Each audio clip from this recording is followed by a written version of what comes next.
Amin. Silakan duduk. Menjadi berkat bagi bangsa. Itu tema firman Tuhan yang diserahkan kepada kita siang hari ini. Kemarin kita merayakan ulang tahun ke-79 bangsa kita. Kita merdeka dari penjajah. Lebih dari 2000 tahun lalu Yesus mati di kayu salib, membebaskan kita dari kutuk dosa, dan kita menjadi orang-orang yang merdeka di dalam Kristus. Amin. Apa yang harus kita lakukan untuk kita bisa menjadi berkat bagi bangsa kita? Kita akan belajar firman Tuhan dari 1 Timotius 2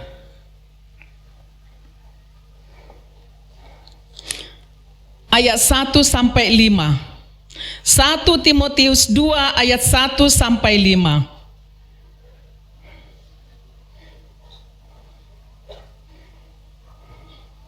Kita bersyukur ada di bangsa ini. Kita ini sangat enak di bangsa ini. Sangat enak. Kalau dibandingkan, saya udah jalan ke beberapa negara, kita sangat enak. Walaupun kita minoritas, kita bebas untuk menjalankan ibadah kita. Makanya banyak orang Kristen yang malas beribadah karena nggak ada tantangan. Kalau ada tantangan, sebagaimana jemaat mula-mula itu, mereka akan militan. Sehingga banyak orang Kristen yang menganggap ibadah itu hanya rutinitas atau hal yang biasa. Tetapi ketika kita menyadari bahwa ibadah itu sangat penting, kita akan menjadi jemaat yang senantiasa rajin beribadah. Saya akan bacakan untuk kita mengenai doa jemaat. Pertama-tama aku menasihatkan, naikkanlah permohonan, doa syafaat dan ucapan syukur untuk semua orang, untuk raja-raja dan untuk semua pembesar, agar kita dapat hidup tenang dan tentram dalam segala kesalehan dan kehormatan. Itulah yang baik dan yang berkenan kepada Allah, Juru Selamat kita, yang menghendaki supaya semua orang diselamatkan dan memperoleh pengetahuan akan kebenaran. Karena Allah itu Esa, dan Esa pula dia yang menjadi pengantara antara Allah dan manusia, yaitu Kristus Yesus. Amin.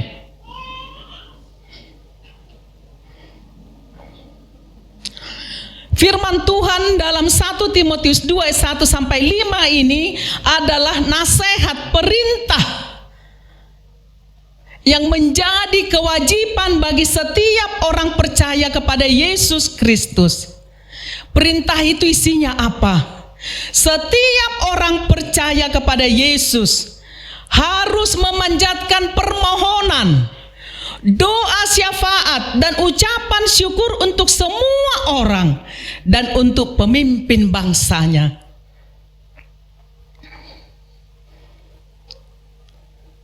Kalau selama ini kita hanya berdoa untuk kepentingan kita, untuk diri kita sendiri, untuk keluarga kita, untuk saudara-saudara kita seiman, tetapi firman Tuhan ini mengajarkan kepada kita bahwa kita juga harus berdoa untuk semua orang, untuk para pemimpin bangsa kita, untuk para pembesar. Dikatakan agar kita dapat hidup tenang dan tentram dalam segala kesalehan dan kehormatan. Kita berdoa bagi semua orang, bagi para pemimpin, tanpa melihat apakah mereka takut akan Tuhan apa tidak, apakah mereka menguntungkan kita apa tidak. Terus di antara kita ada yang berkata, Bu Gembala boro-boro berdoa untuk orang lain, untuk orang yang tidak mengenal Allah. Untuk diriku sendiri aja aku malas berdoa, karena aku menganggap tidak ada yang kubutuhkan. Aku bisa hidup tanpa Allah.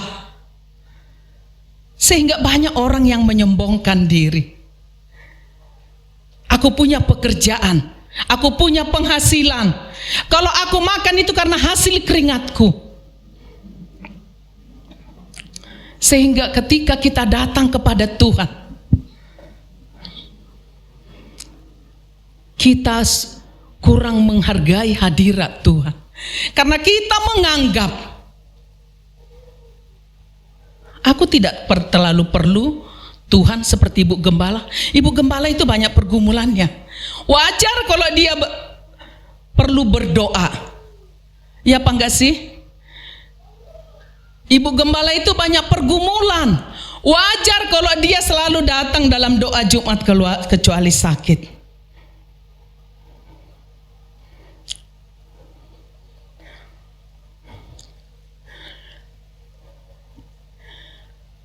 Apapun yang kita hirup, apapun yang kita miliki saat ini, semua oleh karena berkat Tuhan. Amin. Semua oleh karena anugerah Tuhan. Semua oleh karena pertolongan Tuhan. Allah memerintahkan setiap kita umatnya untuk berdoa sekali lagi bagi semua orang. Untuk bisa berdoa bagi semua orang. Berarti kita harus belajar untuk mengasihi semua orang. Tidak mungkin saya berdoa untuk Bu Ong Meli padahal saya benci dia. Nggak mungkin. Untuk saya bisa berdoa untuk semua orang, berarti saya senantiasa harus melepaskan pengampunan kepada semua orang. Amin. Saya akan membuang segala kebencian. Untuk kita bisa berdoa dengan tulus untuk semua orang, kita harus membuang hal-hal busuk yang kita simpan kepada orang lain. Dan kita senantiasa belajar untuk mengasihi semua orang. 1 Yohanes 4 ayat 8 dikatakan, barang siapa tidak mengasihi, ia tidak mengenal Allah. Sebab Allah adalah kasih. Barang siapa tidak mengasihi, di sini tidak ada ditulis barang siapa tidak mengasihi orang yang mengasihi dia. Enggak. Firman Tuhan ini katakan barang siapa tidak mengasihi, berarti mengasihi itu untuk semua orang. Sebagaimana Kristus mengasihi engkau dan saya tanpa syarat. Hal yang sama Allah mau kita mengasihi sesama tanpa syarat. Sehingga firman Tuhan katakan barang siapa tidak mengasihi, ia tidak mengenal Allah. Jadi kalau hari-hari ini banyak orang yang kau benci dalam hidupmu, berarti engkau tidak mengasihi Allah.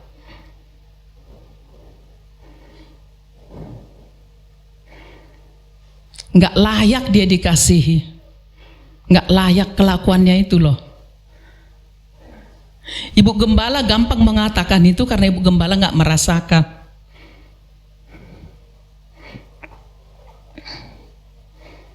Saya sudah mulai mati rasa untuk kebencian. Orang yang tidak mengasihi berarti orang yang tidak mengenal Allah. Lihat diri kita masing-masing. Mari kita belajar untuk mengasihi semua orang. Allah yang kita sembah di dalam nama Yesus Kristus adalah kasih. Allah yang adalah kasih itu mengajarkan kepada saya dan saudara, mengajarkan kepada semua orang untuk kita mengasihi semua orang, untuk kita berdoa bagi setiap orang, sehingga setiap kita pengikut Kristus bisa menjadi berkat bagi bangsa ini. Amin. Melalui doa-doa yang kita panjatkan, kita bisa menjadi berkat bagi bangsa ini. Mungkin gak sih kita berdoa bagi orang lain, kelakuan kita gak benar, kita pemalas, kita hidup asal-asalan, kita hidup ogah-ogahan? Gak mungkin. Untuk kita bisa berdoa bagi orang lain, kasih itu ada di dalam kita, dan hidup kita juga melakukan kehendak Allah. Amin. Bapak Ibu Saudara yang dikasihi Tuhan, karena setiap kita pengikut Kristus punya tanggung jawab untuk berdoa bagi semua orang dan bagi para pemimpin kita. Artinya setiap orang Kristen harus menjadi umat pendoa. Jadi apa Bapak Ibu Saudara? Menjadi umat pendoa. Artinya berdoa itu harus menjadi gaya hidup setiap orang Kristen. Amin. Saya dengar bisikan lagi, Bu Gembala ada-ada aja. Saya berdoa makan aja gak sampai 1 detik. Martin Luther pernah mengatakan begini, menjadi orang Kristen tanpa doa adalah sama tidak mungkinnya dengan hidup tanpa bernafas. Siapa di sini yang bisa hidup tanpa bernafas? Siapa orang hebat yang ada di tempat ini?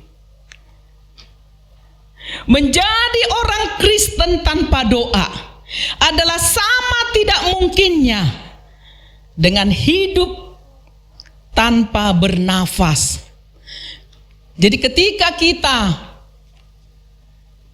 menjadi orang Kristen yang tidak berdoa,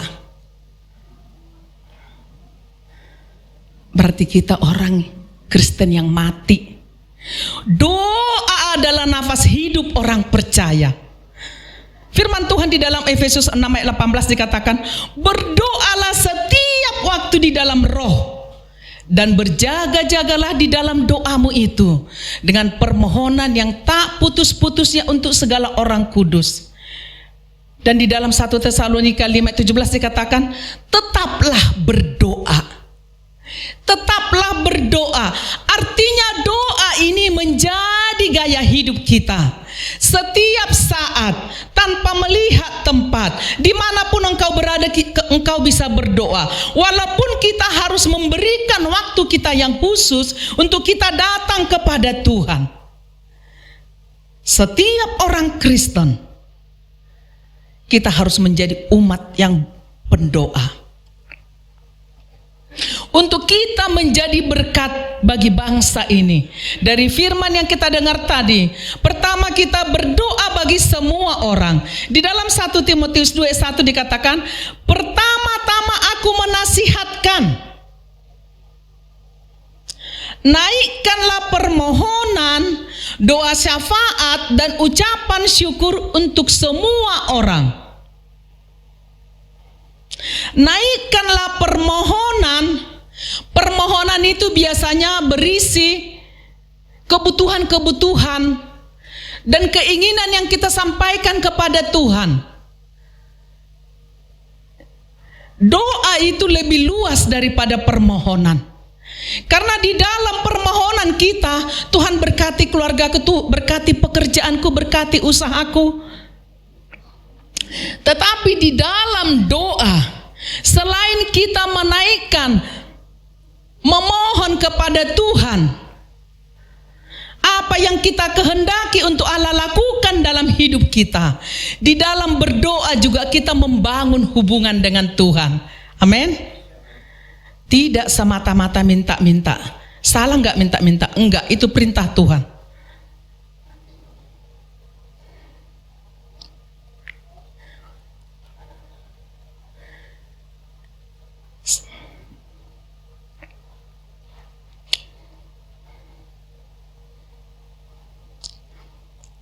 Siapa yang perlu kita doakan?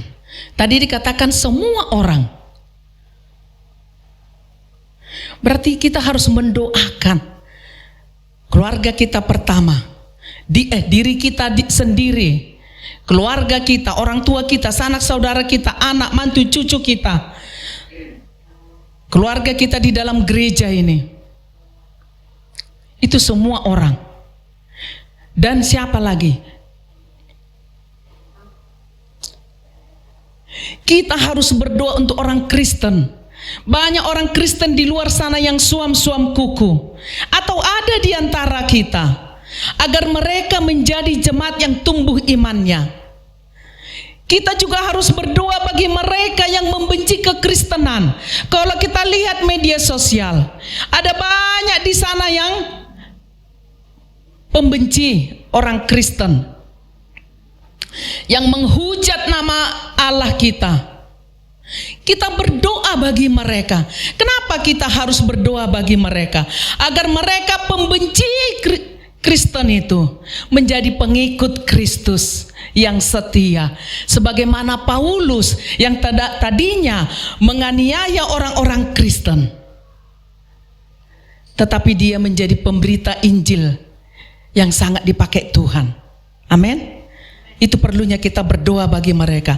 Kita juga harus berdoa bagi mereka yang meninggalkan iman Kristen mereka dan berubah menjadi penista agama Kristen, jadi penghujat ajaran Yesus, sebagaimana Himeneus dan Alexander di dalam 1 Timotius 1 ayat 20, agar mereka bertobat, agar mereka tidak menyesatkan orang, agar mereka menyadari setiap kesalahannya. Banyak orang Kristen yang meninggalkan imannya. Ketika dia meninggalkan imannya untuk dia dapat cari cuan, dia menjelek-jelekkan Kristen. Dulu aku yang mentahbiskan segala pendeta waktu aku ketua STT. Mana pernah ada ketua STT mentahbiskan? Ketahuan banget bohongnya, hanya demi cuan.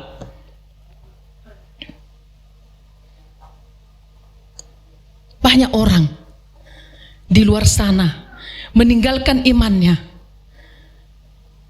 Mereka langsung pakai. Kalau dia meninggalkan imannya, itu terserah dia, karena itu hak asasinya dia. Tetapi banyak di luar sana, sehingga ada orang Kristen yang mengatakan, ketika dia sampaikan itu, ada orang Kristen mengatakan, ya juga sih ya. Kenapa ada orang Kristen yang mengatakan seperti itu? Karena dia tidak tahu firman. Ketika engkau tekun belajar firman Tuhan, engkau tidak akan mengatakan seperti itu. Engkau akan tahu apakah yang disampaikan itu menyesatkan atau tidak. Kita berdoa bagi para penista agama ini yang meninggalkan imannya, agar mereka bertobat dan menyadari kesalahannya.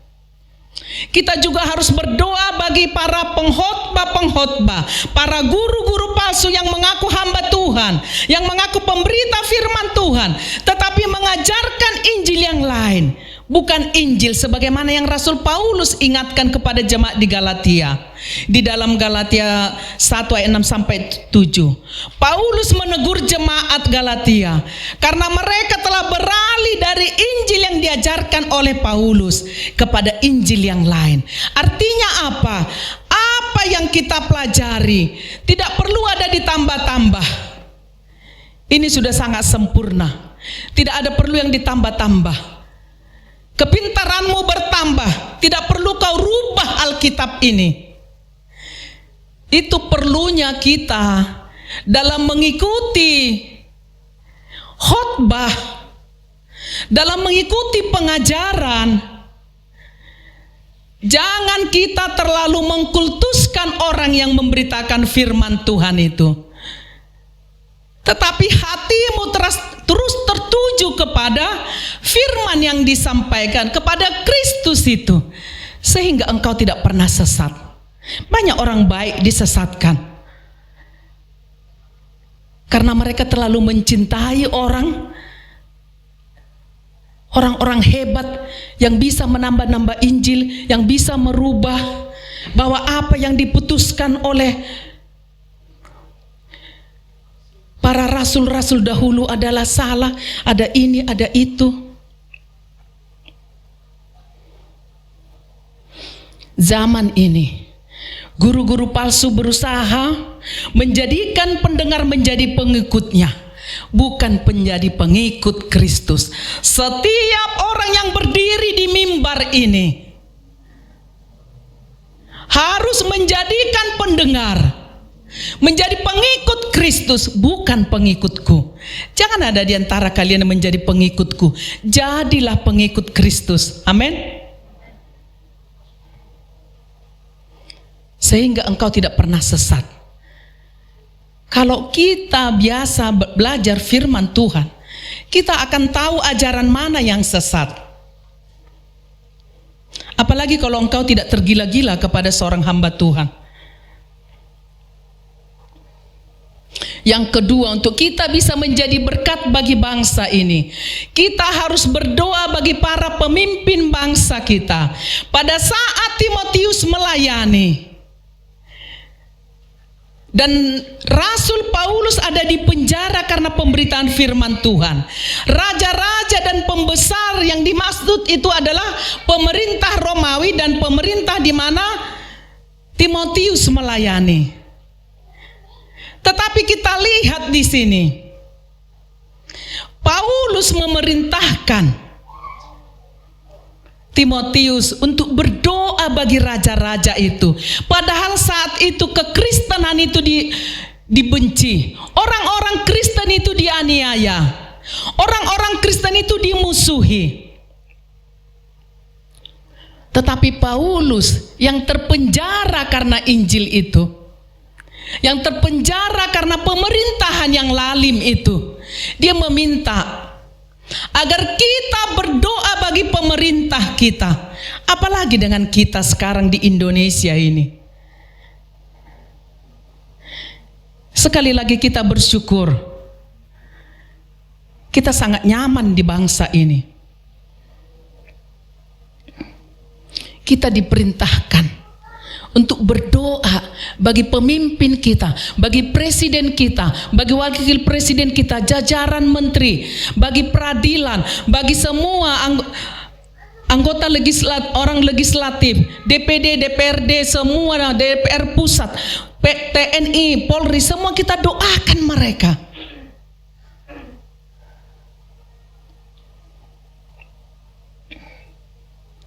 Sekalipun apa yang mereka lakukan tidak selalu selaras dengan apa yang kita inginkan, kewajiban kita sebagai orang Kristen adalah berdoa bagi mereka. Amin. Karena Paulus di penjara aja bisa loh meminta untuk berdoa bagi mereka, apalagi kita.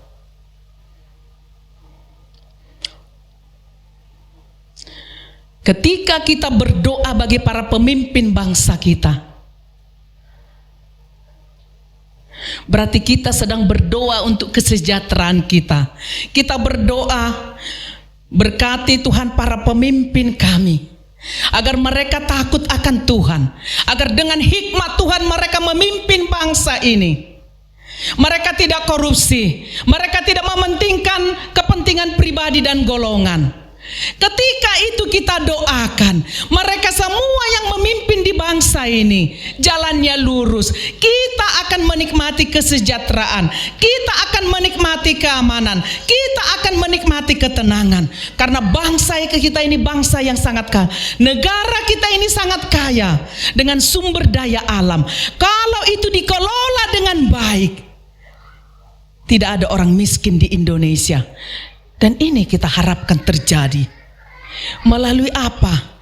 Kita tidak bisa berbuat satu apapun kecuali kita berdoa dan memperbaiki hidup kita. Amin. Berdoalah bagi mereka. Sekali lagi kita diminta berdoa bagi para pemimpin bangsa kita, agar kita dapat hidup tenang dan tentram dalam segala kesalehan dan kehormatan. 1 Timotius 2:2 tadi dikatakan, agar kita dapat hidup tenang dan tentram dalam segala kesalehan dan kehormatan. Untuk dapat hidup tenang dan tentram, firman Tuhan katakan kita harus menjaga kesalehan dan kehormatan. Apa itu kesalehan?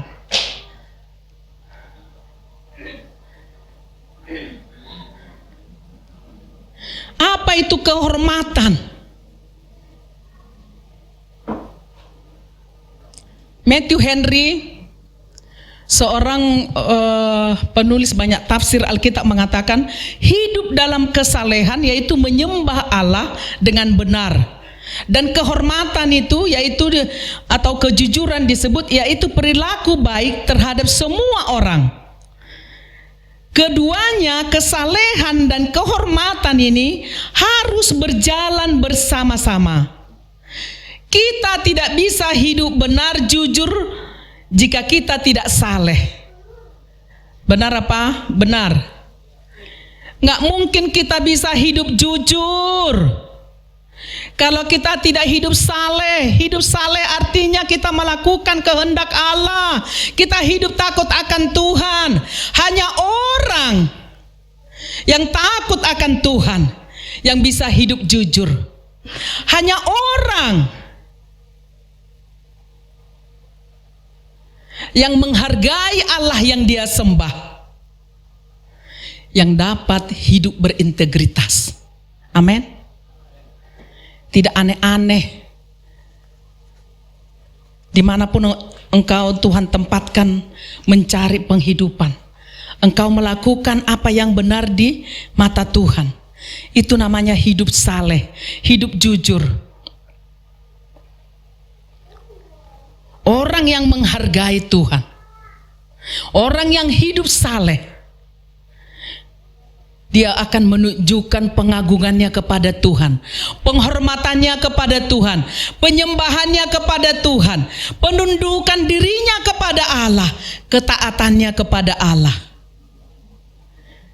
Karena memang dia layak untuk menerima itu dari setiap kita. Amin. Hidup dalam kesalehan dan kehormatan berarti kita membina hubungan yang baik dengan Allah. Dan kita juga membina hubungan yang baik dengan sesama kita. Amin. Mari kita lakukan apa yang menjadi kewajiban kita. Bina hubungan yang baik dengan sesama anggota keluarga, sesama anggota keluarga besar, sesama jemaat, dengan tetangga kita, dengan teman kerja kita, di mana Tuhan tempatkan kita beraktivitas. Bangun hubungan yang baik. Dan dengan itu kita menjadi berkat dimanapun Tuhan tempatkan kita berada. Amin. Sehingga ketika kita melakukan semua itu, kita dapat berharap akan mendapatkan perlindungan baik dari Allah maupun dari pemerintah.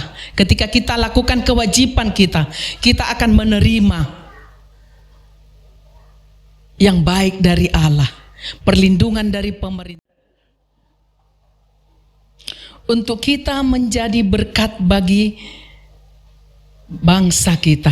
Yang ketiga yang harus kita lakukan, berdoa bagi yang belum selamat. 1 Timotius 2 ayat 3 sampai 4. Tolong bacakan Pak Gihon.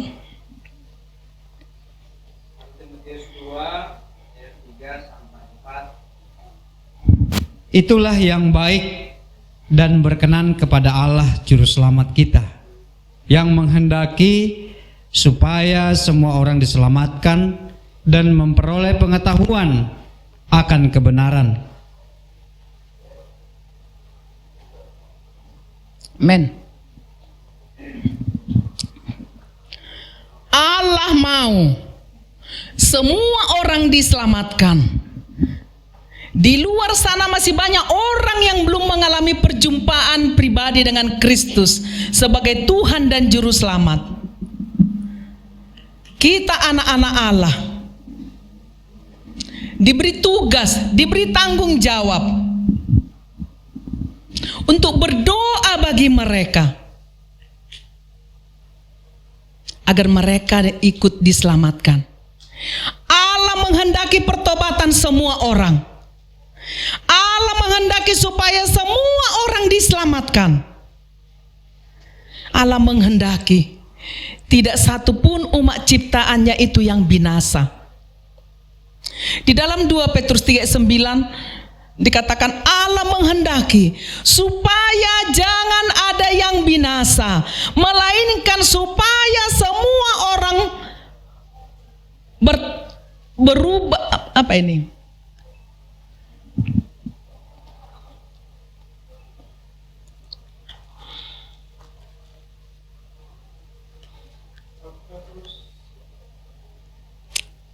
2 Petrus 3 ayat 9.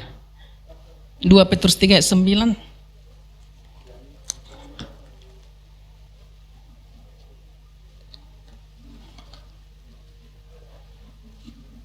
Ada yang sudah dapat? Pak Gihon udah? Tuhan tidak lalai menepati janjinya sekalipun ada orang yang menganggapnya sebagai kelalaian. Tetapi ia sabar terhadap kamu karena ia menghendaki supaya jangan ada yang binasa, melainkan supaya semua orang berbalik dan bertobat. Allah menghendaki supaya jangan ada yang binasa, melainkan supaya semua orang berbalik dari dosanya dan bertobat menyerahkan dirinya kepada Yesus, menerima karya Kristus di kayu salib, memperoleh hidup yang kekal. Itu yang Allah kehendaki. Untuk itu terlaksana, untuk itu terjadi, kita harus berdoa bagi mereka agar mereka menjadi orang yang percaya dan menerima keselamatan yang Kristus kerjakan di kayu salib. Mari kita lihat sekeliling kita. Mari kita lihat keluarga kita. Masih banyak orang yang belum percaya. Rindukan mereka menerima keselamatan itu. Doakan mereka. Gumuli dengan sungguh-sungguh. Jangan pernah lelah untuk berdoa bagi mereka. Jangan katakan tidak mungkin. Mamaku begini, papaku begini. Yang engkau tidak percaya doamu, engkau tidak percaya Allah sanggup, engkau tidak percaya tidak ada yang mustahil bagi Allah, sehingga apa yang kau doakan tidak pernah engkau terima. Karena kau berdoa tetapi engkau ragu dalam doamu. Ketika engkau katakan tidak ada yang mustahil bagi Allah, aku harus berdoa untuk anakku, aku harus berdoa untuk orang tuaku, aku harus berdoa untuk sanak saudaraku, maka apa yang kita doakan itu akan Tuhan jawab. Amin. Teruslah berharap kepada Allah sampai Allah menjawab doa kita. Ketika semua orang Kristen menjadi umat pendoa, akan terjadi gelombang pertobatan. Akan banyak jiwa-jiwa yang datang kepada Tuhan. Sehingga melalui doa kita menghadirkan kerajaan Allah di tengah-tengah dunia ini. Kita menghadirkan kerajaan Allah di tengah-tengah kampung belakang ini.